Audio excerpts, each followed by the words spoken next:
Hey, welcome back. Another episode of Music is the Glue with your hosts, Tony and Smitty. Smitty. What's up, Tony? My man. Just hanging. So glad to be back with you. Excited to share a drink. You've inspired me. You always have a beverage, and cheers. And I'm not an alcoholic, people. Well, we record every couple of weeks. So yeah. I've never claimed to be an alcoholic. I'm a drunk. Alcoholics go to meetings, and I will not attend a meeting. I'm just kidding, of course. You know what? I'd like to make a toast. Yes, sir. I'd like to toast our subscribers and the people who've watched and didn't subscribe. I want to toast to them too. Thank you for watching. Maybe we'll hook you one day, but thank you. Appreciate you. Cheers. Yes, we do. If you're listening, that's awesome. Well, wherever you're getting this podcast, it's brand new for us. We're really kind of starting to try to settle in, and every view, every review, every subscription, every like, it all means so much to us. Every single one of them. So thank you. So we're excited about this episode. Coming up in just a few minutes, we'll be getting into our deep dive, which we do every episode. And this one's interesting. It's an iconic, I try not to throw that word around. It is an iconic 80s song. It's on every 80s playlist. It's on every 80s radio station. I don't care who you are, where you're from, you have heard this song. It almost didn't happen. The writers couldn't get anybody to record it. Wow. Everybody turned them down. And then finally, they got somebody to record it after they saw a screening, and then the lead singer's wife said, hey, you should do this. And it changed everything for the band, and I really feel like it pulled the movie together, and it has now become part of our social, it's everywhere. Yeah. TV shows, movies, they've used it everywhere. So, and then within that, I also have a question for you, Smitty. Okay, I like questions. We'll see what your answer will be. Can't wait. Yeah, so that's coming up in just a bit, but we always start things off with Tony and Smitty's A to Z. A to Z. Flipping through our record collection, one letter at a time. We each have pretty big collections, so sometimes making these choices is difficult, but we're up to repping the letter G this go-around. G, baby. Let's go. Tony, you go first. Okay. You grab it here. I didn't take it out of the wrapper. I'm woefully unprepared. I'm just going to leave it in. So this is a very interesting one, and I've got a lot of G's that I would have loved to talk about, and I picked this for a couple of reasons. One, it's an incredible album. It's a classic album. And the singer's story is very cool and kind of mysterious. So my G is Bobbie Gentry. Ode to Billy Joe. You ever heard of this, Smitty? I definitely have not. Okay. I have no... Bobbie what? Bobbie Gentry. Bobbie Gentry. Yep. I think I went to high school with a guy named Bobbie Gentry. Well, clearly. Seriously. That's not a guy. Bobbie Gentry, I was going to say, is that Bobbie? That's Bobbie. Yeah. Okay. So she was a young lady, an incredibly interesting performer and songwriter. So what I'd like to do, I'm going to keep this really simple. Let me just say off the cuff, no notes. She was an incredible songwriter. I love her voice. Have you ever heard the song Fancy by Reba McEntire? It's country, so I'm maybe not. Probably not. I'm not a huge country fan. It is, it's the Cinderella story of a young girl getting turned out to become a hooker by her mother. And okay, it warms my heart. It really does. Kind of song. You're right. It's a crazy song. It was a huge hit for Reba. A huge hit for Reba, but it was originally written and recorded by Bobbie Gentry. Okay. And wait, did she write it? She did. Okay. And what I thought I would do, because I actually did a story about her and this song in particular on my music minutes that I do on social media. And so it doesn't drag on and I don't get all lost in it. I was just going to share some of the facts from that because I find her story fascinating. Okay.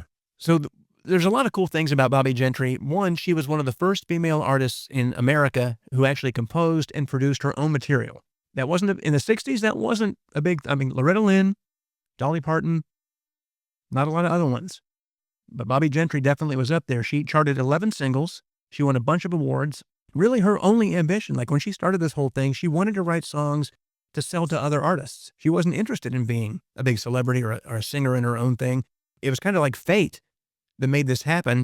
She sang the demo recording of a song called Ode to Billy Joe, which was this album, and it was the title track. And she only did that because it was cheaper than hiring somebody to sing the demo for her. She said, I don't want to pay somebody to sing this demo. I don't have that kind of money, so I'll just do it myself. The song was #1 for 4 weeks in 1967. It was a huge song. It was a cultural touchstone. And one of the things about it is, if you don't know the song, Smitty, what's the name of it again? Ode to Billy Joe. I'll write it in my handy dandy notebook. I love that notebook.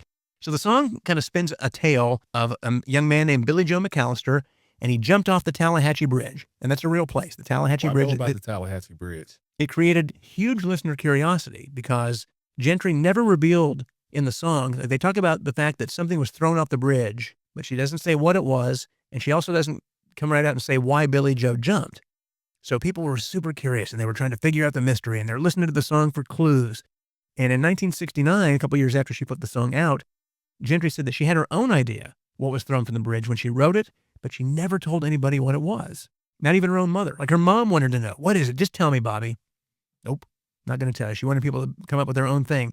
So when the single took off, Capitol Records, which was her label, she ordered 500,000 copies of the album to send out. And that broke a record that had been held by the Beatles. Really? And I've never heard of her. This no-name person who really nobody knew at that time broke a Beatles record because of this one song that had people blowing up, wondering what the hell happened on the Tallahatchie Bridge. So it was huge. Then years later, 1976, and I was a kid, but I kind of remember this, they made a movie about this. And it was directed by the guy from Beverly Hillbillies, Max Baer Jr., the guy who played Jethro. Yeah. He directed the movie, and it had a slightly different name. I can't remember. Wait, he was a director? Yeah, he was around for a while. He did a lot of stuff, not just Jethro. Really, until this Bobby Gentry thing, I don't think I knew he did anything besides Jethro. So they made this movie, and I believe, I want to say Robbie Benson was in it. I could be wrong about that. I'm not sure. Okay. So that came out. It was a hit, and it really got people talking again about the song. And they spelled some stuff out in the movie that she didn't necessarily write in the song. She put out a few more albums. They did okay. She got a TV show briefly, I think, and then she did a series of variety shows in Vegas. She was a really nice looking lady, and she was super talented. So it all kind of came together for her to be that package. But then she just lost interest. She was like, I don't want to do this anymore. She said, I never wanted to be a performer. Really? I feel like I'm in a grind right now. I'm not into it. So she retired and disappeared. I mean, literally disappeared. She wasn't seen in public for over 40 years. Are you serious? Nobody even knew where she lived. Like they couldn't, go to her house and have people come to Nashville here. And I see them outside of celebrities' homes all the time taking pictures. Yeah. Couldn't do it with her. They didn't know where she lived. And then out of nowhere, this picture, Tony, bring it home. This picture came out in a newspaper. Somebody spotted her at a party, and she was clearly, much older, still beautiful, but nobody knows really where it was or how it came to be. And the Washington Post in 2016 said that they found out, because it had been rumored that she was living in Los Angeles, but they dug in and found that she was living in a gated community near Memphis, Tennessee, about 2 hours from the site of the Tallahatchie Bridge and the song that made her famous. So how the hell did nobody see her for 40 years is what I want to know. She decided she didn't want to be seen, and she made sure they couldn't find her. Well, think about that, though. I think the last time she was seen, time too. I got to remember. No internet, no social media, reporters running around trying to catch pictures. Now, I think the last time she was seen, and I don't remember what year it was, I want to say 1980, 81, was at an Academy of Country Music award show. She showed up to that award show, and then, like Kaiser Soze, she was gone. I'm done. It was just done. A crazy story, and I find her fascinating. And I also think it's really cool to see an artist who they have an idea of what they want to be and what they want to do, and if it doesn't come to play the way they wanted it to, she just said, screw it, I'm walking away. And boom, disappeared. So, you know what? Not to bring the podcast down, but I got to admit, when you said the Tallahatchie Bridge, my mind went somewhere completely different off of music. I don't know if you know where I'm going. Yeah, I think so. It immediately went to Emmett Till, who in 1955 was murdered and his body was found in the Tallahatchie River. Mm-hmm. So you lost me for a second, but I came back, Tony. Yeah. But, rest in peace, Emmett Till. For sure. There's such a history, and pick a place in the South and something horrible probably has happened there. And, country music, it was my career for many years, but I'm no giant fan, but there are some stories, and I think some artists who are, go beyond any of that kind of stuff. And this one, I'm sure she picked that name because it fit in the song. When you go back to your handy dandy notebook and you listen to the song, it's just an interesting thing. She's playing guitar and she's doing it herself, and it's kind of sassy. And I'm sorry that your mind went there, and that's a story worth talking about in and of itself. But this one I found very interesting. An artist like that who came out on the scene with this huge song, broke a Beatles record, and then a few years later goes, not interested. The fact that she was able to do that, a lot of artists just can't simply say I'm done and walk away. But the fact that she can do that, that's, hey, good for her. Yeah. So good for her. Not a country fan, that's cool, but her story's pretty awesome. And that song at least is worth a listen because it's an interesting little mystery to try to figure out. Is she still with us, Tony? Honestly, I don't know. We can get the research team. Research team, can you Get on that, will you? take a second and get on that? Thanks.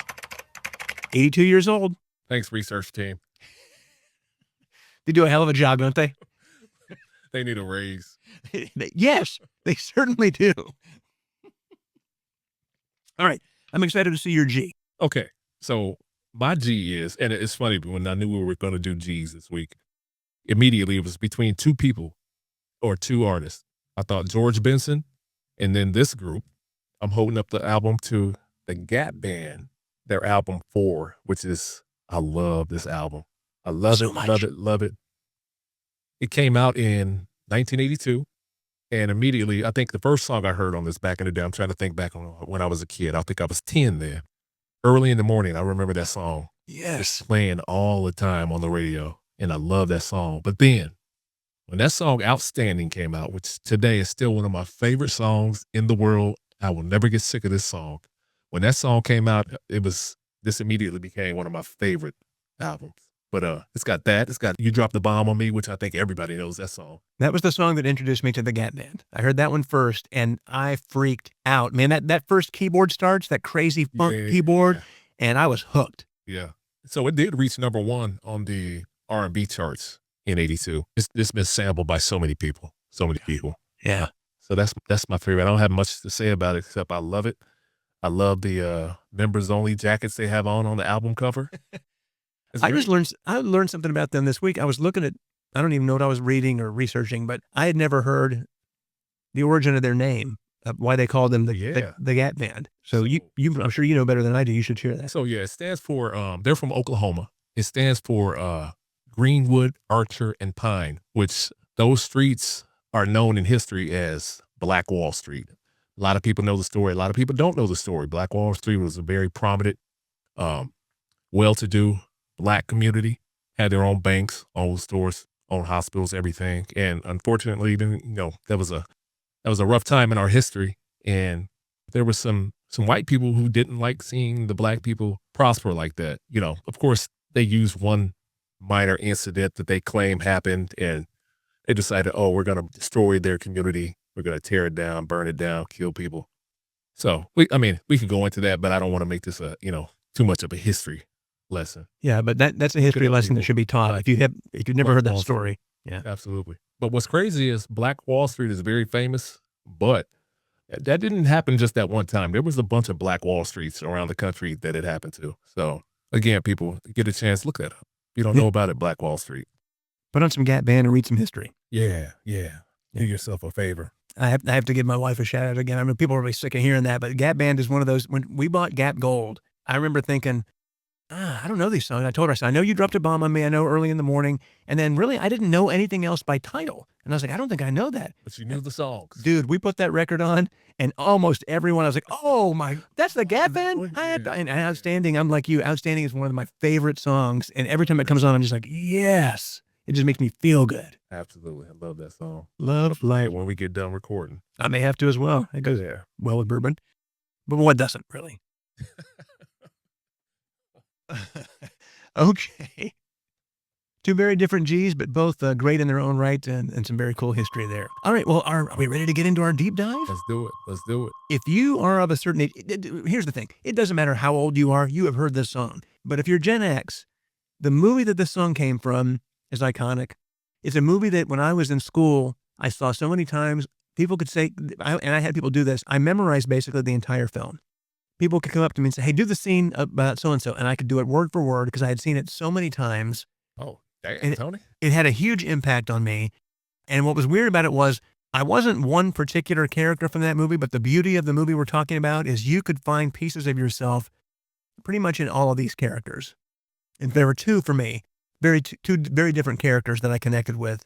So we can talk about that. But let's talk about this song. The band that ended up doing the song we're going to be talking about had some success in the UK. They're from Scotland, but they couldn't crack here in America. So they're out there, they're doing their thing. And this movie's getting put together, and it's directed by John Hughes, who is kind of like the legendary 80s movie guy. Yeah. And it had members of the Brat Pack in it, so you checked all the boxes, for that 80s iconic status. So the guy that, or the guys that wrote this, they're not household names, Keith Forsey and Steve Schiff. And they wrote this song specifically for the movie. Now, Forsey also co-wrote a song called Shakedown, which you may remember from Beverly Hills Cop 2. Shake down, shake down. Yeah, yeah. Okay. So Bob Seger sang that song. Originally, it was supposed to be Glenn Frey, who sang The Heat Is On from the first Beverly Hills Cop. Yeah. Oh, But Glenn was sick and said, hey, you should get my buddy Bob Seger. He could probably do a good job with that. And it gave Bob Seger days for him to get over his sickness. And he just said, no, I'm not doing it. Seger, and I think it gave Seger his only #1, I think. Really? Okay. Or at least his highest charting song he ever had. Okay. And then Forsey also wrote Flashdance, the main song, Flashdance. So he's in charge of music for this particular film. And the film we're talking about, and I have it in my wrapper, and it still has, wherever this record came from, the original sticker, $8.49. $8.49. The Breakfast Club. The Breakfast Club. And really, this whole, I love this whole soundtrack. Jesse Johnson, Stephanie Spurrill are on here with Heart Too Hot to Hold. You know that song? Maybe if I heard, I got to be honest, I don't think I've heard the soundtrack. Okay. Maybe in the, in the movie when they were playing it. But yeah, it's got some great songs on it. But anyway, Simple Minds is who we're talking about, obviously. Don't You Forget About Me. Great song. I don't care who you are. It's a good song. It's a good song. Every time I hear it, I just see, what's his name? What's his name? Judd Nelson. Judd Nelson. I just see him at the end of the movie with the. Yeah. I mean, that has been spoofed in so many movies. It's been talked about. I mean, that's the thing. They did something here. But what was crazy was when they wrote this song, nobody wanted to record it. Right. Like they couldn't get anybody to say yes. If you haven't, surely you've seen the movie. If you haven't seen The Breakfast Club, that's your homework. Go watch The Breakfast Club and see if you can find yourself. For me, I was smart like Anthony Michael Hall, but I also fit into like the cool crowd. But I also dressed like Judd Nelson when I was in high school. I wore the trench coat. You know what? I can see that, Tony. I can see it. The one guy I had nothing in common with was the Sporto. No. Wasn't your thing, huh? That was not me. But anyways, but I loved it. So the guys wrote this thing and they said, okay, who are we going to get to sing this song? And Keith Forsey said, you know who I'd like to get to sing this is a guy named Brian Ferry. And he was the lead singer for a band called Roxy Music. You never heard of him? Never heard of him. Okay. Kind of an art band, new wave-ish, except kind of on like the outside. Maybe I heard a song. Maybe if I heard a song, I might know. But I think Love Is the Drug is probably their biggest hit that's been heard on the radio. So you can go check that out and see if you recognize it. Hold on. I got to write that down in my handy dandy notebook. What was that song again? Love Is the Drug. Love Is the Drug. Love Is the Drug. We need to market Smitty's handy dandy notebook and just make that a thing. It's like your picture. I stole that from Dora the Explorer. No, wait. Is that Dora or is that Blue's Clues? I can't remember. I got kids. I remember watching all these shows. I want to say Blue's Clues. Was it Dora? No, that was Blue's Clues. Definitely Blue's Clues. I think it's Blue's Clues. Yeah, Steve. Yeah, Steve was the man. Absolutely. Okay, so they took it to Brian Ferry, said, hey, we have this song. It's going to be in this movie. We want you to sing it. And he said, no, I don't want to do it. I'm busy doing other stuff. Although he did come back and say, I heard the song and thought this song is a hit. But he just couldn't work out his schedule to get it done. So then the record label said, hey, what about Corey Hart? He's hot right now. He's doing, Sunglasses at Night was a big hit. Wear my sunglasses at night. And they said, nah. Forsey said, I don't think he's a good fit. I don't think he's the right guy. Yeah. And then Forsey frequently collaborated with former punk star and kind of 80s rock and roll guy, Billy Idol. He said, nah, Billy. See if Billy wants to do it. I can't see it. No, I can't me either. And if he would have done it, we would have never known the difference. But just thinking now, like, It doesn't feel right to me. And I love Billy. I think he's got some great songs, and especially like around that time he had put out Rebel Yell and all that stuff. Right. But he said no. So they were left with like, all right, what are we going to do? And so Forsey was also a fan of this Scottish band, Simple Minds. And he said, okay, I'll send them a demo and see if maybe they're interested. So he shot a cassette over. And as I mentioned at that time, they're big in the UK. But in the US here, they really hadn't done anything. And part of that was their record label's fault because they didn't promote them in the US. So an A&R guy named Jordan Harris decided, okay, I'm going to see if I can get these guys a hit. And he goes to him and says, all right, guys, you got a chance here. John Hughes, hit maker, is making this movie. You could be the guys who sing the theme song. And he played it for him. And they said, nah, not interested. And I'm sure he was like, what the hell, man? I'm trying to get you a hit. They didn't want to do a song, but they didn't write. They were really big on. They were intent on using that song. This was the song. Okay, that was gonna be the song no matter okay. Yeah, this was the song. I mean, they wrote it specifically for the movie. I guess there's a scene in the movie with some dialogue where they talked about some stuff. Hey, are you going to remember me on Monday or talk to me? And they're like, no, I'm probably not. Yeah. And that sparked the idea. So they wanted that to fit into so this was the song. Will you remember me after today? And so Jim Kerr, who's the lead singer, there was some lyrics he really didn't like. He said he didn't like the whole section about vanity, insecurity. He's like, I don't know what any of that means. It makes no sense to me. I don't want to sing it. And they're like, damn. So the band's manager said, man, this song is a hit. How do I get my guys to sing this song? I got to talk him into it. And he said, give me a private screening. Let's get the movie to him and let him see the movie and let him kind of see it in context. Oh, this is going to work. So they watched the movie and it was over and they said, nah, not interested. He still didn't want to do it. Wow. Saying, God.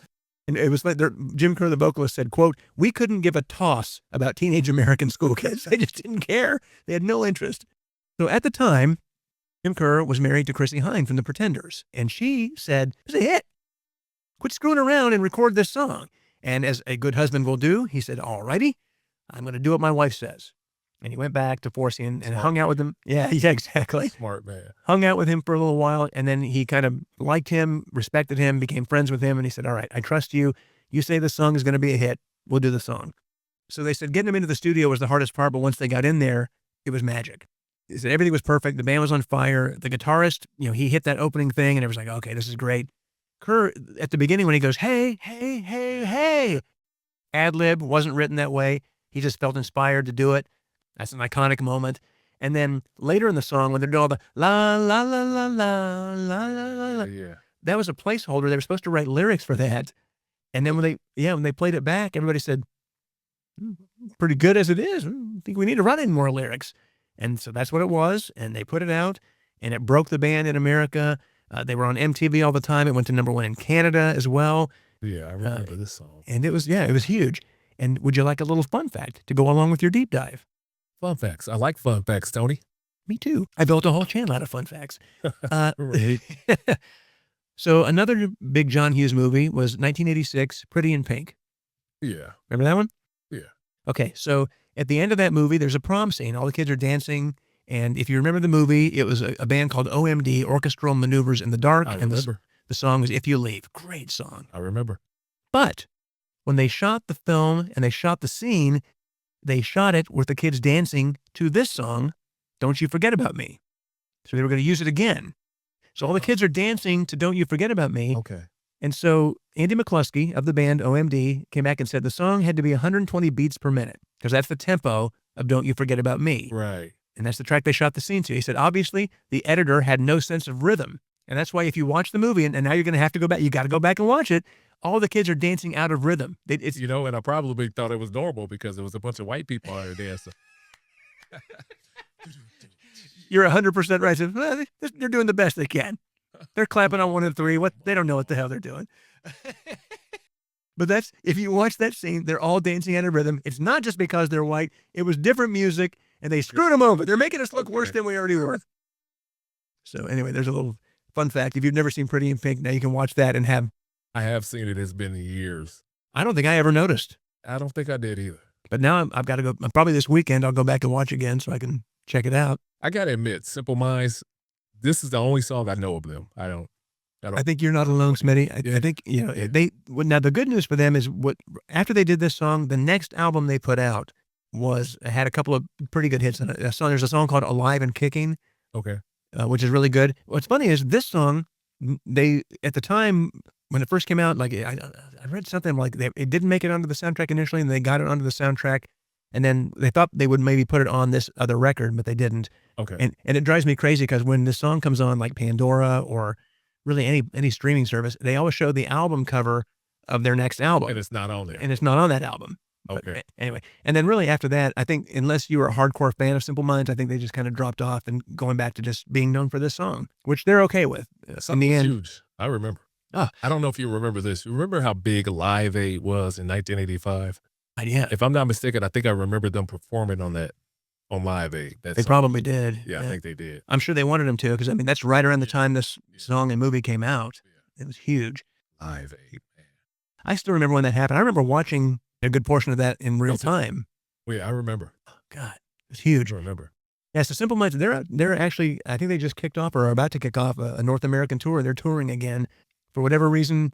Old guys like us, or at least old white guys like us, and I ain't old, Tony, and I definitely ain't white. Gen Xers, okay, are going back out to see bands like this, and because I think they're touring with like Modern English, the guys who sang "I Melt with You," and some other new wave bands. There's still a lot of interest in that kind of music, which is funny. Yeah, we love the old stuff. It's crazy because you think about like when I was a kid, the thought of listening to music from the 50s when I was, in my teens in the 80s, like, oh, that music, that's terrible. I'm not going to listen to that. Right. But now 80s is definitely oldies. Like the kids of today are looking at this and going, oh, let's have an oldies party. And then if you show up to Chaperone, they're playing 80s music. I'm like, hey, what the hell? This is not an oldies party. Hearing Nirvana on classic rock radio, it makes me sick. But I have a question. Yeah. I promised you a question. Yeah, that's right. Yeah, come on. Give it to us. So, we talk about John Hughes, and you think about Breakfast Club, Pretty in Pink, Ferris Bueller's Day Off, Home Alone, and there are so many more. Some Kind of Wonderful. I can name off so many of these 80s movies. Weird Science. I love them all, and they all had such an impact on me when I was a teenager.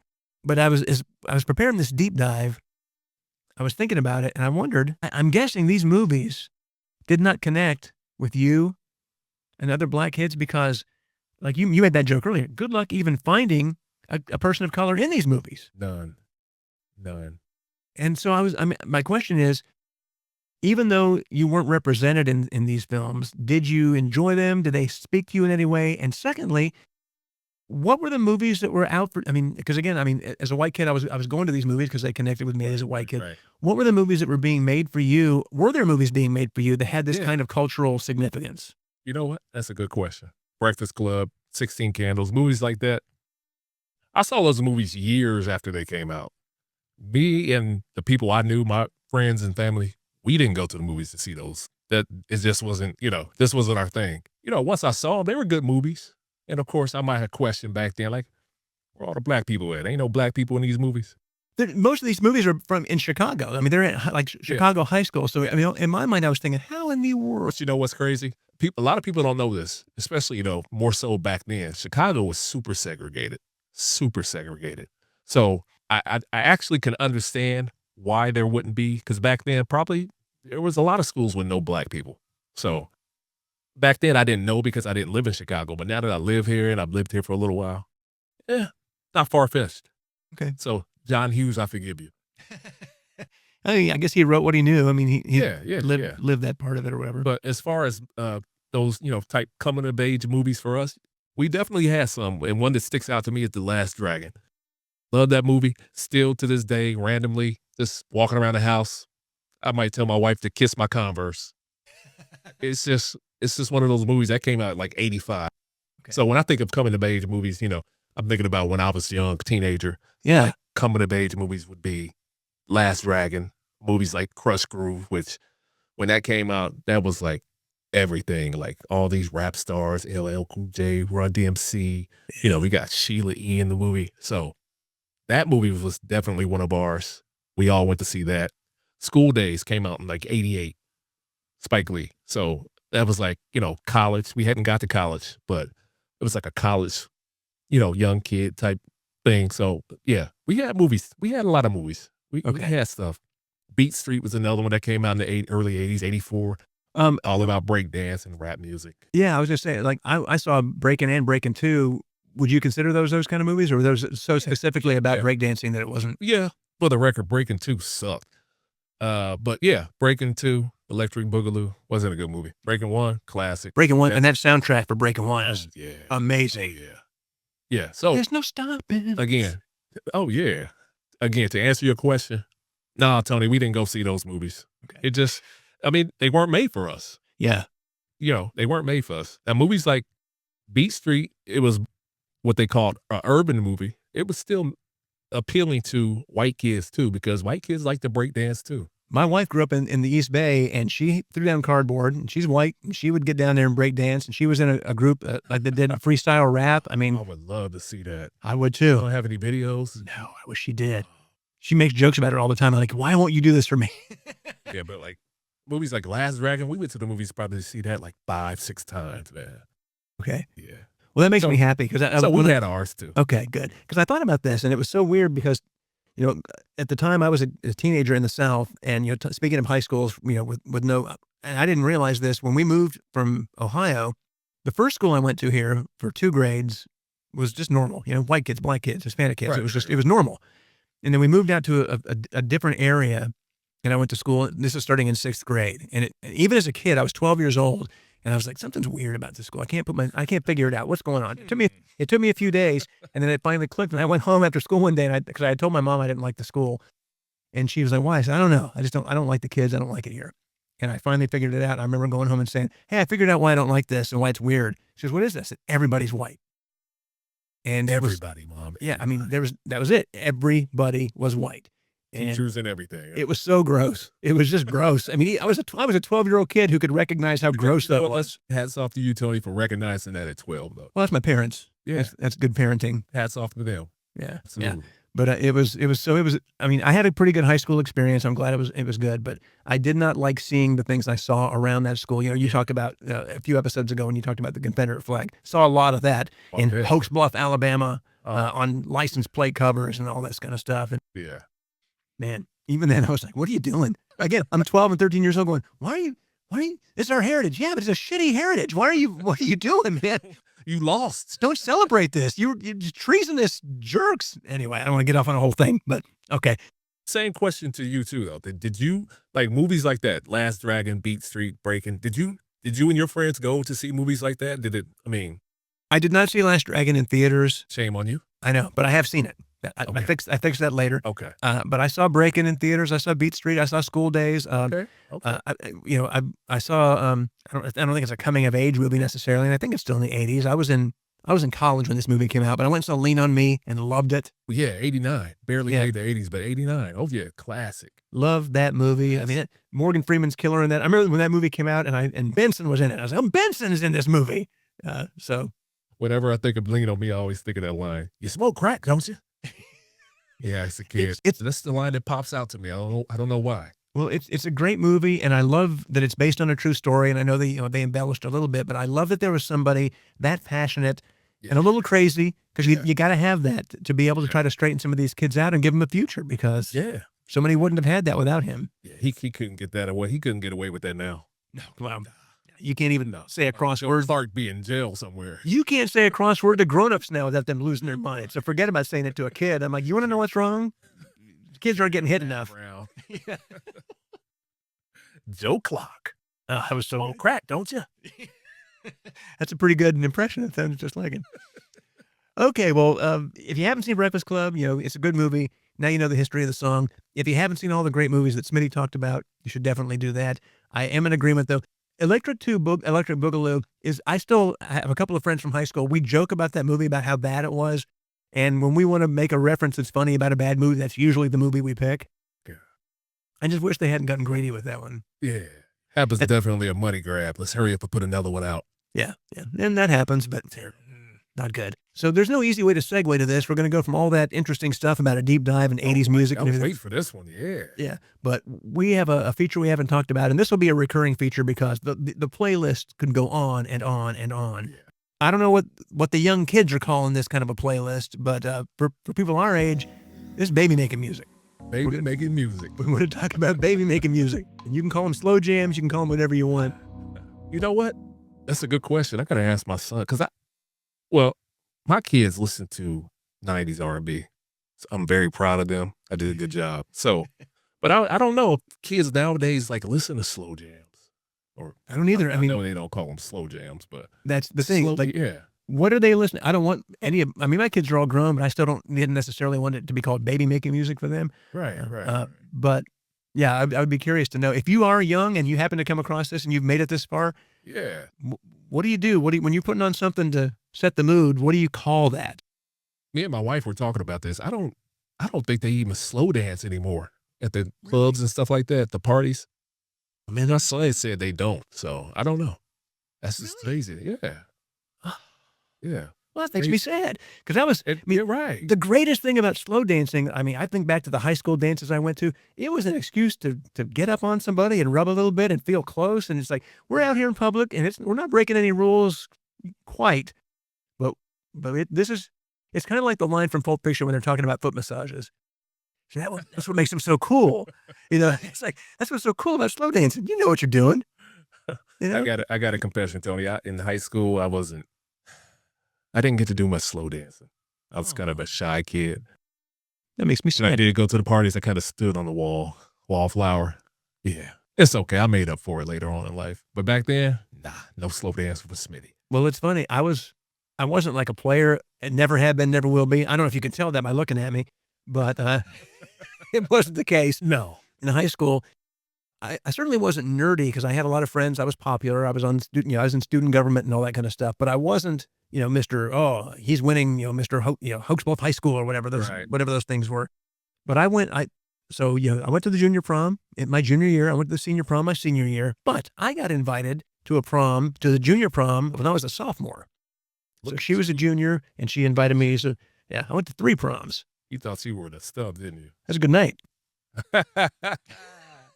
They were all pretty good. My senior prom was the worst because I was sick as a dog. I was so sick I could barely stand up. Are you serious? But I wasn't going to miss it. So I muscled through, running off to the bathroom every few minutes to throw up. But I mean, I was just miserable. So proms are. But anyway, I feel sad for anybody who didn't get a chance to slow dance because it is so fun. And even now, like I love it. We turn on music sometimes, and I'll just grab Katie in the kitchen just for a few seconds, just because it feels good. Moving together to music. Yeah, man.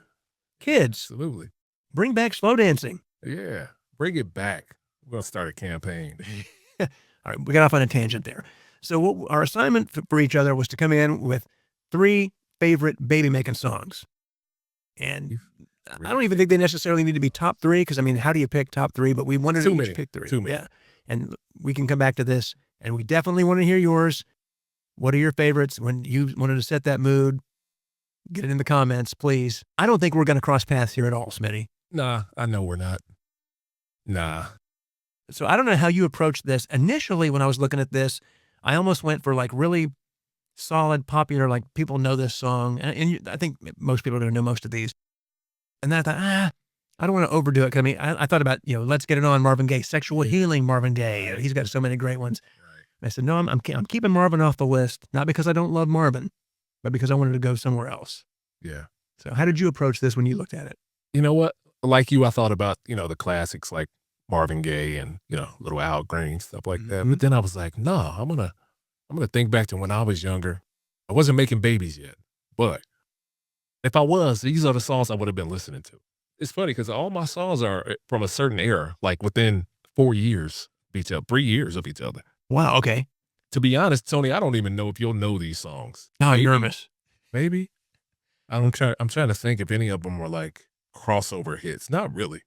Okay. So here's what's going to happen. Maybe one.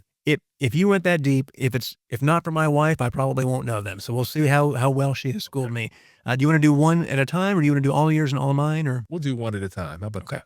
All right. Okay. I'll go first. So when we said baby making music, I got to be honest. I got a confession, people. I first thought about, I'm just being honest. I first thought about R. Kelly. Oh. That's what popped in my head. Yeah. Now, have I listened to R. Kelly since he's been away? Locked up for being a pervert? Purposely? No, I don't play R. Kelly. Actually, to be honest, I don't have any R. Kelly albums. I have no R. Kelly. I don't know why. I just never had any R. Kelly albums. It's like you knew in your heart what he was before it happened? Maybe. I don't know. I mean, it's been, long-standing rumors that he's a pervert. Yeah. But he made some great music. Now, it's kind of weird thinking about maybe what he was writing about, who he was writing about. It's kind of weird. So I go back and forth. Sometimes I'm like, okay, can we separate the artist from the art? And certain times I'm like, nah, I just can't with him. I just feel.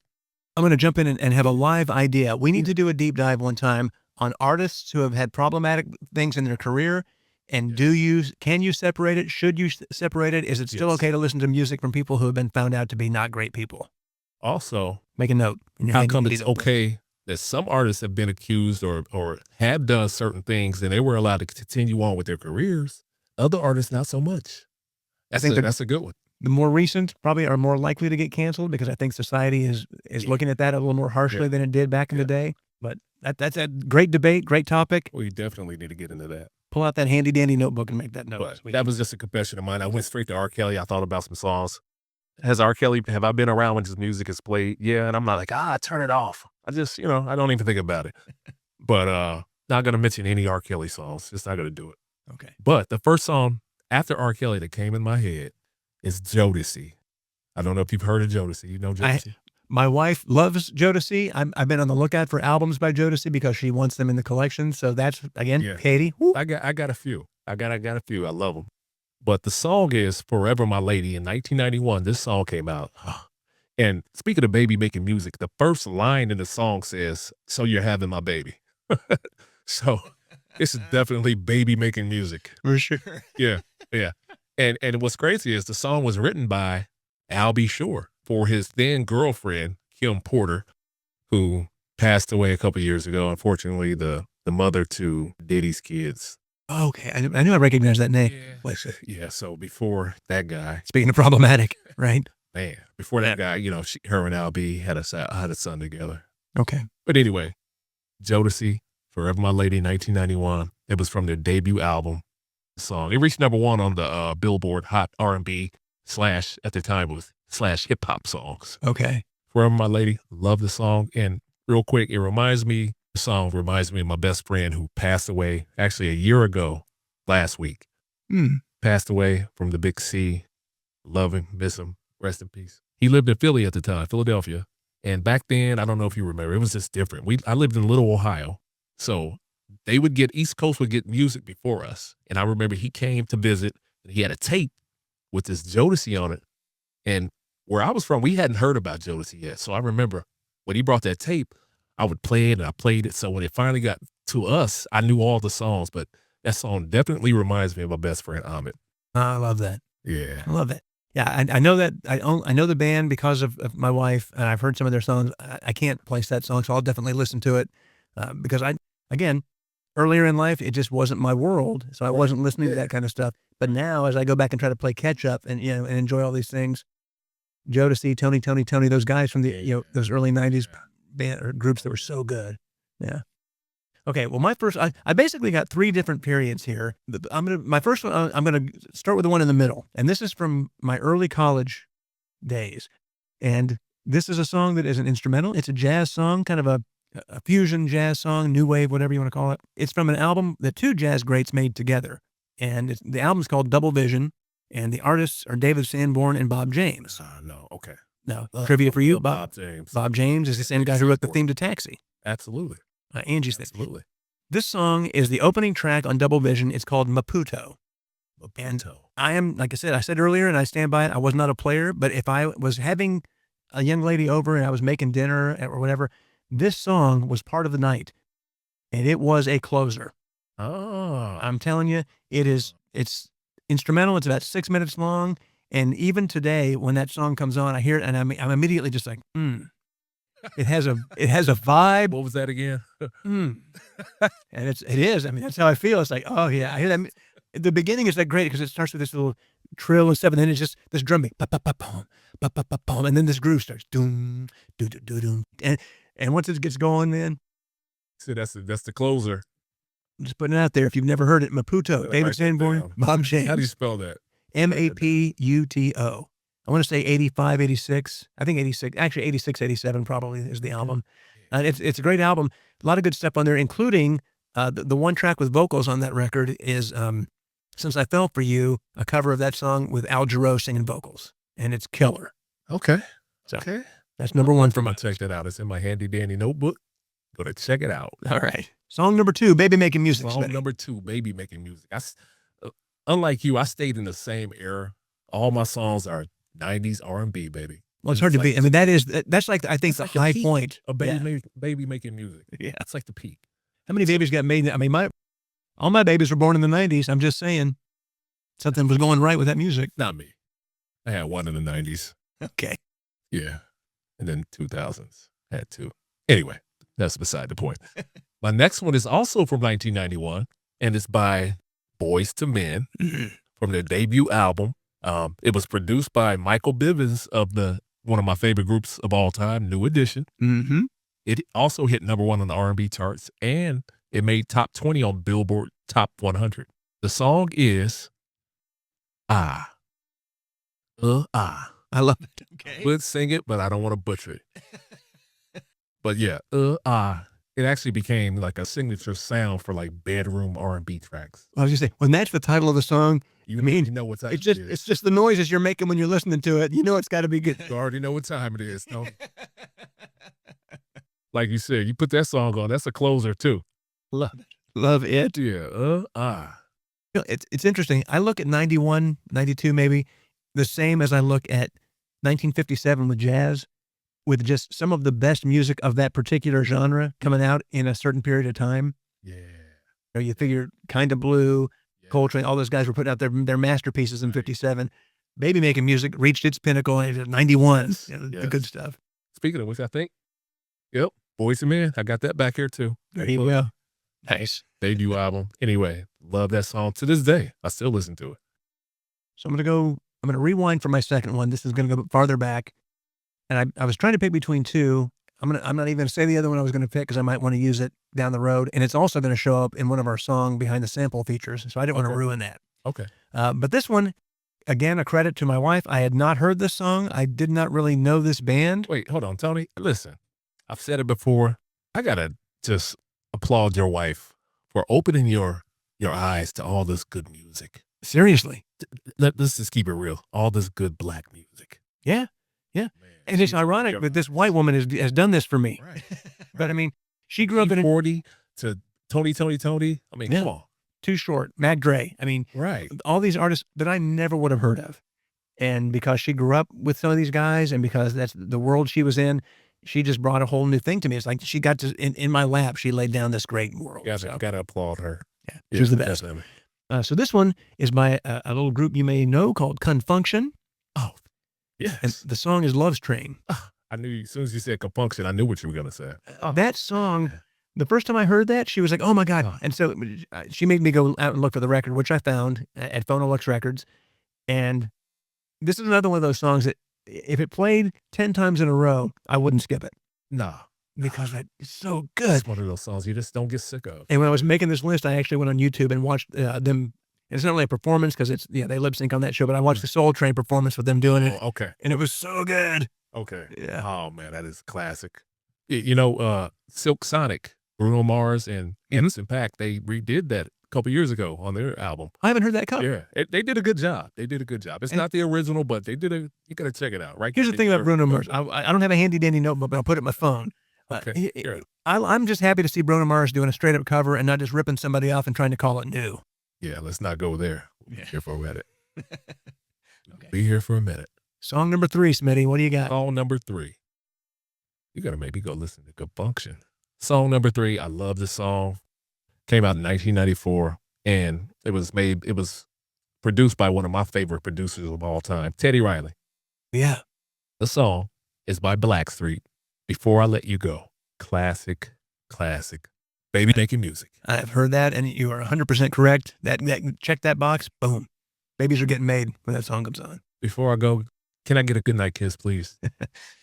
That for me, that was like a kind of a modern, not necessarily how the song sounded, but just the vibe and the message. That was like modern Teddy Pendergrass. It's like, you close the door, turn off the lights. Yeah. Well, before a little aggressive, a little on the cusp of being aggressive, but yeah, it asked politely. Exactly. Like, can I get a goodnight kiss, please? You know, as that opposed was to at number 7 on Billboard Hot 100. That was a big song. I remember 1994. That was huge. And that was a big deal. And I don't know if people understand that as much now. I mean, in the 80s and early 90s, there you go. I just happened to look back, I promise, and it was right there, holding up the Blackstreet album. When these records did well on the Billboard Hot 100, that was a big deal. And it really, a lot of doors got opened. Yeah. You know, it was one thing. I mean, obviously, you know, Michael Jackson had smashed through so many doors. But when in the 90s, when this kind of R&B was really successful, that was a big deal. Because Billboard was, you know, inherently, but go back in the pop and rock world of Billboard Hot 100. Right. There's a reason they separated those charts. Exactly. You know, this is the white people's chart. Exactly. There's the black people's chart. Yeah. And so when more really great black artists were getting on the Billboard Hot 100, that was a really good sign, I think, that, okay, more people are enjoying this now. We're all getting a taste of some really great music, and we like it, and we wanted to hear it more. Right. Yeah. All right. This one, my third one, is by, in comparison to some of these other ones, a relatively new artist. And I think the first time we saw her perform, was probably on a Grammys episode. What year? Just a few years ago. I don't know exactly what year, but it was fairly recent. I don't know. I mean, honestly, to be honest, I did not do my homework on the artist. I only know what we know, which is we have a couple of EPs from her. But this song is baby making music from a female point of view, but it's aggressive. Is she a popular artist? I think so. Okay. As far as I know. The song is called Lights On, and she goes by Her, H.E.R. Yeah. Oh, yeah. And do you know the song? Okay. I don't know the song, right? Not by name. Maybe if I heard it, but yeah. You got to listen to it. Okay. when you hear it, it's like, which one is it again? What is it called? It's called Lights On, and it's a song that is exactly what that title sounds like. Keep the lights on. She wants to keep the lights on, and it's good. I like to see. Yeah, it's very sexy song, and I think solid baby making music, making babies in the light. You gotta be in the dark. So that's my third. Oh, okay, Her. Yeah. She was, when we saw her, and I think it was the Grammys where we first saw her. I had never heard of her before. Okay. And then when I kind of did, because I'm a music nerd, as soon as I said, all right, who is this? And I'm doing research, and oh wow, she's played on so many other people's recordings and stuff, and she had started putting out her own stuff. The way she plays, and her voice is great. She's been around the music industry for a long time. I think her father's he does something in the music industry, and if I'm not mistaken, I think she made music early on when she was younger, and then she kind of went away and came back as Her. Okay. Yeah. Well, yeah. She makes some good music. Very talented. It works. Yeah. That song is. Yeah. Okay. All right. Baby making music. Even though baby making music, those days are over for us. We're not making any more babies. Now it's just, remember when we used to make babies music? Is it? There you go. This is still pretty cool. I still like this music. When we made babies. You can't call it practicing anymore. I don't know. It's making blankies. I couldn't even imagine right now having a baby. Oh God. No, thank you. Okay. So that's definitely a recurring feature. We want to hear yours. What are your go-to songs? Yeah. When you think about a song or two that you're like, it's got to be on your playlist. Comments. Put it in the comments. 100%. We love, I'm interested. Love it when you interact like that. I might make a playlist. Music is the glue playlist. We got to get a Spotify, Apple Music page so we can start making playlists. Yeah. 100%. Yeah. I like that idea a lot. Down the road a little bit, if we get enough people interested, we could actually, not that I'm trying to monetize this, but I am, if we make a Patreon, we could make that, those kind of things special. We could do music as the playlist for our subscribers and those who I like that. Help us out. And like that. Thank you very much for watching, for listening. Thanks for putting us growing on YouTube. YouTube is a slog. I mean, it's like it's hiking. It's hiking through glue. So we really appreciate you who have gotten us to the numbers we're on there. We want to keep growing that. The best way to do that, really the number one way, is sharing. If you can share our videos or our audio podcast with friends and say, hey, if you're a music lover, check these guys out. It helps, please. Even I say this all the time. Even if you listen to it, watch it, and you don't particularly like it, maybe somebody else will. Share it anyway. Just to help us out. We're good guys. Well, the idea of this is, we're music lovers, and we want to connect with other music lovers. And maybe you learn something you didn't know about, some songs that you like. Maybe you learn about songs you never even heard of. Yeah. I've learned, in just the short time we've been doing this, I've learned so much from you, Smitty, and I really appreciate that. Hey, same thing to you. Yeah, lots of stuff. That's why I got my handy dandy notebook. Yes, sir. We're about putting that positivity out there, about staying true to our mission with this thing. Music is the glue that holds us all together. It's the thing that we can connect over no matter what. Absolutely. So like it. Subscribe wherever you subscribe, follow where you follow, write us a review where you have that opportunity. Make sure you comment, follow our social media pages. We have Music is the Glue social media pages. And thank you for keeping us going. A lot of these podcasts are like restaurants. A lot of people get excited about them. And a lot to choose from, and they launch them, and then they go away in just a few months because it's too hard. Yeah. But this is a passion project. We love music. That's never going to stop. And clearly, we're here because we want people to listen and watch. It's easy to say, I don't care if anybody watches or listens. Well, bullshit. Of course we care. Wouldn't make it if you didn't care. Yeah. So help us out and get the word out about it, and let us continue to grow this channel. And let us know what you want to see and hear. Please. And another thing, Tony, real quick. Eventually, I want to start showing some of the some of our viewers and listeners' comments and answering them on the episodes. That would be nice. So leave the comments, please. Yeah, leave those comments, leave your stories, and we will absolutely start featuring some of those. Yes. The show. For Well, sure. thanks for watching. Thanks for being here. From Smitty and myself, we love you. And please remember, no matter the genre, no matter the decade, music is the glue that keeps us together. Stay tuned. Stay connected. We'll see you next time.